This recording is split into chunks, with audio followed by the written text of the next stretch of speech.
오늘 요한복음 14장 14절에 내 이름으로 무엇이든지 내게 구하면 내가 행하리라 있습니다. 이름이라는 것은 누구를 대신하여 부르는 말이지요. 또 누구를 대신하여 지시하는 말이기도 합니다. 그래서 이름은 그 사람의 권위와 인격의 임재를 동반하게 됩니다. 그리고 이름을 헬라어로 오노마라고 합니다. 안다, 알게 된다는 그런 뜻입니다. 기네스코라는 말을 유래했습니다. 이것은 사람이나 사물에 붙이는 고유한 칭호를 말하지요. 특별히 하나님이나 예수님의 이름을 다할 수 없는 최상의 권위와 위엄과 인기와 능력을 동반한다는 의미가 있습니다. 예수님 이름으로 기도한다는 것은 예수님을 통하여 기도한다는 것도 되겠지만은 예수님의 이름에 걸맞는 기도를 하라, 그런 의미가 되는 것입니다. 예수님이 어떤 분이십니까? 예수님은 이 땅에 하나님의 뜻을 이루시기 위해서 오셨습니다. 그리고 모든 것을 다 주어서 십자가를 통해 사랑을 보여주시고 구원을 이루어 주었습니다. 이것이 예수라는 이름 안에 들어있는 것들인 것입니다. 그러므로 예수님의 이름으로 기도한다는 것은 단지 내 소원을 들어주시라는 것만이 아닌 것입니다. 예수님이 하나님께 목숨까지 내놓으시며 순종하신 것은 우리도 하나님께 순종할 수 있는 것을 구해야 한다, 그런 의미가 들어있습니다. 그러니까 그리스도의 장성한 분량이 이르도록 구해야 한다는 것입니다. 결국 예수님의 이름으로 무엇이든지 구한다는 그런 의미는 그 요구가 나의 요구가 아니고 예수님의 요구여야 한다는 그런 뜻이 들어있다는 것입니다. 그래서 기도의 최종적인 방향은 뜻이 하늘에서 이루어진 것 같이 땅에서 이루어지이다, 그렇게 기도하는 것처럼 그런 기도가 되어져야 한다는 것입니다. 그러면서 내 이름으로 무엇이든지 내게 구하면 내가 다 이루어주리라, 이렇게 말씀했지요. 이 말씀은 예수님이 원하시는 것은 무엇이든지 다 이루어주신다, 그런 뜻입니다. 그렇기 때문에 기도하는 것은 무엇을 해 주십시오, 여기에 초점이 있는 것이라기보다도 하나님의 뜻이 무엇인가, 이것이 더 중요하다는 것입니다. 예수님께서 십자가에 달리시기 전에 겟세마네 동산에서 기도를 하셨습니다. 무슨 기도를 했습니까? 아버지여, 내 뜻대로 마옵시고 아버지의 뜻대로 하옵소서, 이런 기도를 했습니다. 인간의 몸을 입고 있는 예수님도 십자가의 고통이 너무나 견디기 힘든 일이었습니다. 그렇기 때문에 그럼에도 불구하고 아버지의 뜻이 이루어지도록 하는 기도를 했습니다. 그런 의미에서 기도는 단순히 뭘 주고받고 밀당하는 관계나 보상의 문제가 아니라는 것입니다. 기도는 하나님과 나의 깊은 인격적인 관계를 확인하는 것입니다.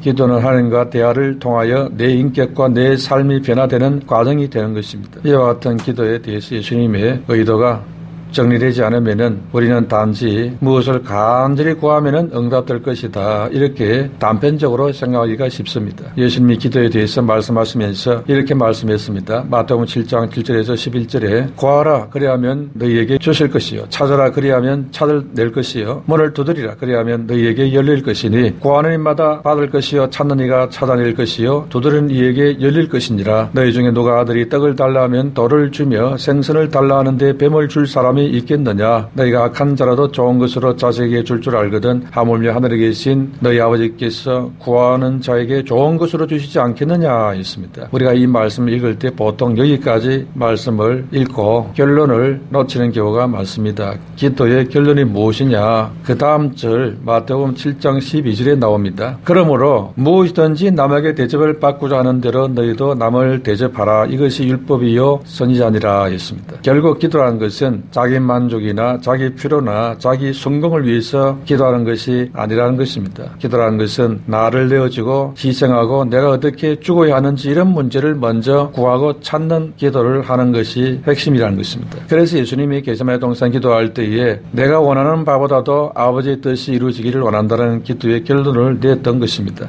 또 누가도 예수님 말씀하신 이 기도에 대해서 이렇게 말했습니다. 누가복음 11장 13절에 너희가 악할지라도 좋은 것을 자식에게 줄 줄 알거든 하물며 너희 하늘의 아버지께서 구하는 자에게 성령을 주시지 않겠느냐 하시니라 했습니다. 그러니까 기도의 최종적인 결론이 무엇이냐? 우리 입맛대로 맞는 것을 우리가 원하는 것으로 구하는 것이 아니고 결론은 성령이라는 것입니다. 기도의 응답은 우리가 좋아하는 것으로 받는다기보다도 하나님이 좋아하시는 것으로 주신다, 그런 뜻인 것입니다. 우리가 좋아하는 것과 하나님께서 좋아하는 것이 다를 수가 있지요. 어린아이들은 사탕을 좋아합니다. 그래서 늘 달콤한 사탕을 구합니다. 그런데 부모는 그 사탕이 몸에 좋지 않고 치아를 빨리 썩게 한다는 걸 알기 때문에 가능한 많이 안 주려고 합니다. 또 부모는 치약으로 칫솔질하는 것을 적어자 합니다. 사탕 대신에 칫솔질을 잘하도록 관리를 합니다. 어린아이에게 치약으로 칫솔질하는 것은 힘들고 어려운 것입니다. 그러나 부모는 아이에게 좋은 것을 준 것이지요. 아이가 사탕을 원했는데 치약과 칫솔을 주었습니다. 그걸 보고 응답받은 것이 아니다 이렇게 말할 수가 없는 것이지요. 아이 입장에서는 이건 응답이 아니다 이렇게 말을 할 수도 있는 것입니다.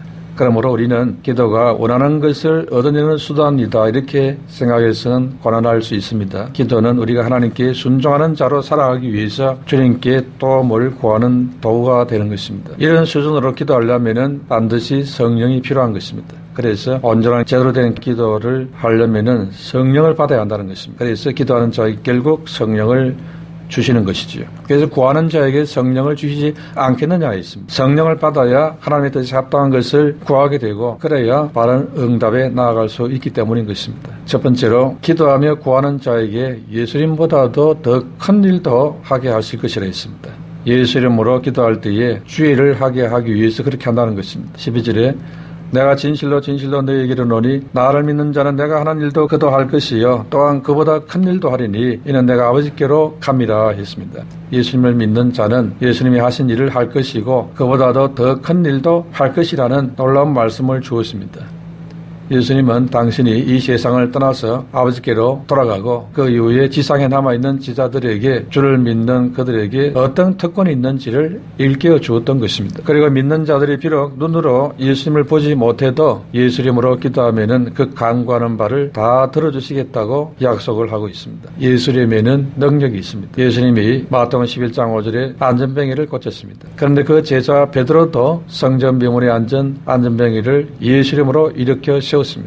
사도행전 3장 6절 7절에 베드로가 이르되 은과금은 내게 없거니와 내게 있는 것으로 내게 주노니 나사렛 예수 그리스도 이름으로 일어나 걸으라 하고 오른손을 잡아 일으키니 발과 발목이 곧 힘을 얻고 있습니다. 바울도 사도행전 14장에 루스드라에서 발을 쓰지 못하는 안전병이를 고쳤습니다. 또 예수님이 귀신을 쫓아내었습니다. 그와 같이 사도들도 사도행전 5장 16절에 귀신을 쫓아냈습니다. 또 바울도 사도행전 16장에 점치는 귀신 들린 여종을 고쳤습니다.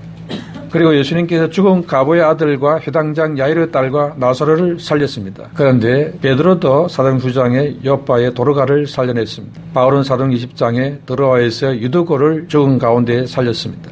이렇게 예수님의 약속대로 예수 이름에 하나님의 능력이 나타나도록 했습니다. 그리고는 마가복음 16장 16절에서 19절에 믿고 세례를 받는 사람은 구원을 얻을 것이요 믿지 않는 사람은 정죄를 받으리라. 믿는 자들에게는 이런 표적이 따르니니 곧 그들이 내 이름으로 귀신을 쫓아내며 새 방언을 말하며 뱀을 집어올리며 무슨 독을 마실지라도 해를 받지 아니하며 병든 사람에게 손을 얹은 즉 나으리라 하시더라. 주 예수께서 말씀을 마치신 후에 하늘로 올려지사 하나님 우편에 앉으시니라 했습니다. 하나님께서는 우리가 독생자 예수 그리스도를 믿고 구원받기를 원하십니다. 그런데 거기에서 멈추지 않고 하나님의 아들 예수 그리스도를 믿는 자에게 엄청난 권세와 약속까지 주었습니다. 그것까지를 믿기 원하십니다. 그래야 풍성한 믿음의 삶이 되기 때문인 것입니다. 그러면 예수님보다 더 큰 일을 한다는 것이 무엇이겠습니까?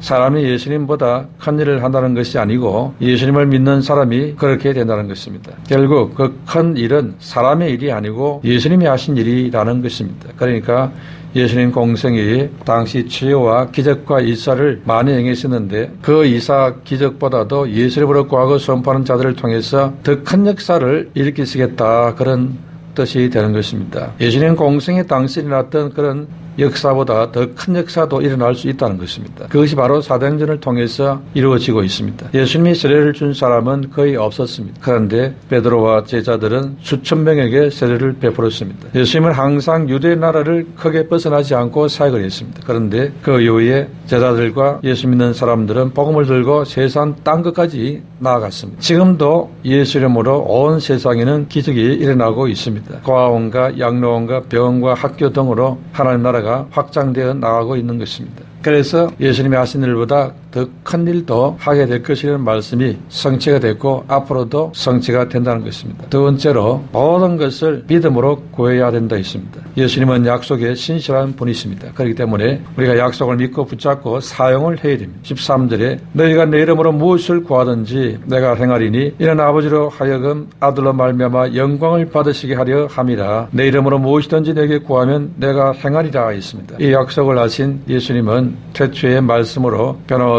역사하신 성자 하나님이십니다. 하나님은 인간과 약속하신 것은 그대로 이루시고 지키십니다.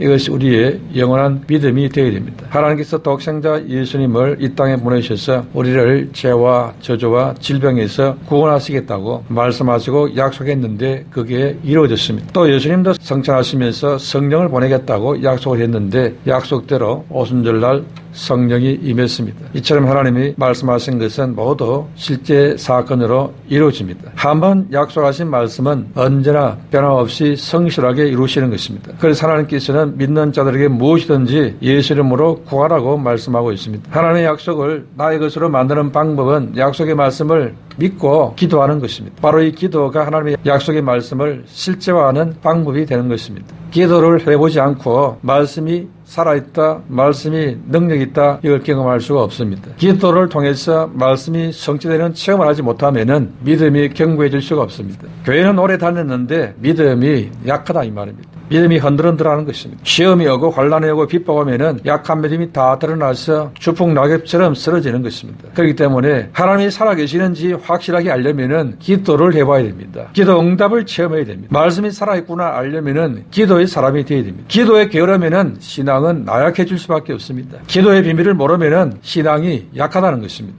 바른 신앙, 바른 믿음으로 가기 어려운 것입니다. 친구의 말에도 넘어가 버리고 세상 사람들의 지식인들의 말에 다 꼬여서 넘어가 버리는 것이죠. 그래서 믿음을 잃고 마는 것입니다. 이제 고등학교를 졸업하고 대학을 들어가고 사회생활하고 하다 보면은 많은 사람들이 세상 생활에 깊이 들어가면서 세상 사람들의 말을 듣고 점점 영향을 받고는 기도 응답 체험이 없고 하나님 살아계신 말씀 성취되는 체험이 없으니까 세상 사람들의 말과 그 경험을 듣고는 그냥 현혹이 되어서 떠내려가버린 사람이 한두 사람이 아닙니다. 사람 마귀는 지금도 호시탐탐 노리고 있습니다. 사회로 나오기만 해봐라 하고 기다리고 있는 거지요. 인생이 별로 길지 않습니다. 눈 깜짝할 사이에 인생이 다 지나가고 어느 날 하나님 앞에 서게 될 것입니다. 그리고는 믿음을 물을 것입니다. 정말로 예수님을 믿는지 정말로 천지 만물을 지으신 창조 하나님을 믿는 것인지 믿음을 볼 것입니다. 믿음이 없는 사람은 아무리 교회를 오래 다니고 아무리 성경을 많이 안다 해도 하나님이 계신 영원한 천국에는 들어갈 수 없게 되는 것입니다. 그러므로 우리에게 믿음이 있어야 하는 것입니다. 이 기도가 바로 믿음을 실제화하는 도구가 되는 것입니다. 그러므로 기도는 세상 첨단 과학 문명이 할 수 없는 수많은 문제들을 전당하신 하나님의 방법으로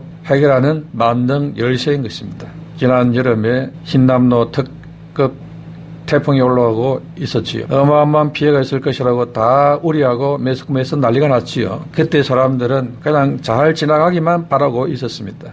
그러나 태풍도 제어하고 해결할 수 있는 분이 계십니다. 하나님께서 해결할 수 있습니다. 우리 성도들이 이때 하나님께 기도를 해야 됩니다. 그래서 제가 강구를 했지요. 태풍이 올라오니까 피해가 생기지 않도록 기도합시다. 하나님께서는 태풍도 제어할 수 있습니다. A급 태풍이 부드러워지도록 기도합시다. 강구를 했습니다. 여러분 기도했는지 모르겠습니다만은 저는 기도했습니다. 그런데 예상과 달리 큰 피해를 입지 않고 지나갔습니다. 일본에는 쑥대밭이 됐다 했지 않습니까? 기도는 현대 과학이나 국가가 해결하지 못하는 문제를 해결하는 능력이 있습니다. 그것을 믿는 자를 통해서 역사한다 이 말입니다. 믿지 않는데 무슨 역사가 일어납니까? 믿지 않으니 어떻게 기도를 할 수 있습니까? 그러니 믿어야 됩니다. 기도를 해봐야 믿음이 진짜가 됩니다. 하나님께서는 우리에게 기도할 수 있는 길을 주셨고 기회를 주었습니다. 신앙에는 믿고 기도를 하고 활용을 하느냐 못하느냐 그 차이가 있을 뿐인 것입니다. 믿음으로 기도하여 불가능도 가능해지는 것을 체험하여 살아계신 하나님을 체험하게 되시기를 축원합니다. 하나님께서는 우리에게 기도할 수 있는 권리와 권세를 주었습니다. 또 그 기도가 항상 성공할 수 있도록 어떻게 기도해야 하는지 방법까지 자세히 가르쳐 주었습니다. 첫째, 기도할 때에 약속한 것을 절대 의심하지 말라 했습니다. 의심하는 자는 응답받을 생각도 하지 말라 했습니다. 의심한다는 것은 전능하신 하나님을 무시하는 행위입니다. 하나님은 자기의 약속을 무시하는 또 불신하는 자에게는 절대 응답하지 않으시는 것입니다. 야고보서 1장 6절에서 8절에 오직 믿음으로 구하고 조금도 의심하지 말라. 의심하는 자는 마치 바람에 밀려 요동하는 바다 물결 같으니 이런 사람은 무엇이든지 죽게 얻기를 생각하지 말라. 두 마음을 품어 모든 일에 정함이 없는 자로다 했습니다. 둘째로 기도할 때에 외식하지 말아야 됩니다. 마태복음 6장 5절에 또 너희는 기도할 때 외식하는 자와 같이 하지 말라. 그들은 사람에게 보이려고 회당과 큰 거리 여기에서 서서 기도하기를 좋아하느니라. 내가 진실로 너희에게 이르노니 그들은 자기 상을 이미 받았느니라 했습니다. 그러니까 기도 행위 자체를 목적으로 삼지 말라는 것입니다. 기도 응답의 대상이 되신 하나님께 초점을 맞추라는 것입니다. 기도하는 사람의 기도를 들으신 하나님께 인정을 받으려고 하지를 않고 바리새인들처럼 사람에게 자꾸 인정받으려고 한다는 이런 행위를 하지 말라는 거지요. 어리석은 일입니다. 이런 기도는 응답받을 수 없게 됩니다. 그러므로 기도할 때 사람이 아니라 하나님을 대상으로 해야 합니다. 실제로 기도할 때는 이방인들 같이 중언부언하지 말라 했습니다. 이 말은 똑같은 말을 반박하지 말라는 그런 뜻이라기보다도